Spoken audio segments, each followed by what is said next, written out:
So thank you for tuning in to our viewers everywhere and in VR. Thank you so much. Happy Sunday. And Happy we are Sunday. here to bring you good content, positive information, and on what's going on around the world. Absolutely. So, briefly, one of the topics I want to discuss today is about what happened on Friday, and the Supreme Court made the decision that they will hear the case regarding Oklahoma's lethal injection protocol. Wow. Now, the reason for this is last year, this same protocol, the same injection, was used on an inmate who was actually gasping for air and was dying slowly. So the petitioners are saying this protocol is unconstitutional because the Eighth Amendment prohibits cruel and unusual punishment. Now, based on my research, the way the court is supposed to decide on this is using the court has to consider the evolving standards of the decency to determine if a particular punishment constitute cruel or unusual punishment. When considering evolving standards of decency, courts both look for the objective factors to show a change in community standards and also make independent evaluations about whether the statute in question is reasonable. So, what do you think about this? Is the lethal injection cruel and unusual punishment? Is this something that we should continue to use, or we should just, based on how we are growing as a society and changing as a society, eliminate? What do you think? Well, myself as a person, I'm growing as a spiritual being and I'm growing in that light. However, I live in the United States and I grew up in a Republican state. Where was that? Nebraska. And I also spent a lot of time growing up in Texas.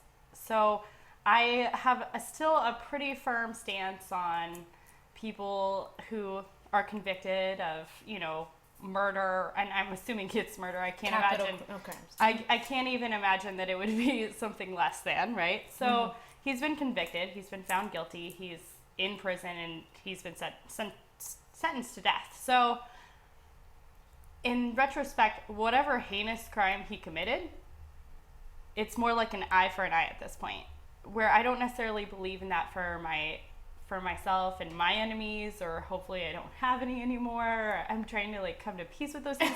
It's one of those things where I'm becoming more of a peaceful person, but at the same time, I know that if somebody killed my family member or my child or my mom or and God forbid, my family, anyone in my family, it's just, I know for me, there wouldn't necessarily be any vindication in it, but at the same time, you would want that little bit of relief. But I can't imagine that any one of those families would feel anything. Okay. But so I don't think it's wrong. I don't think it's wrong.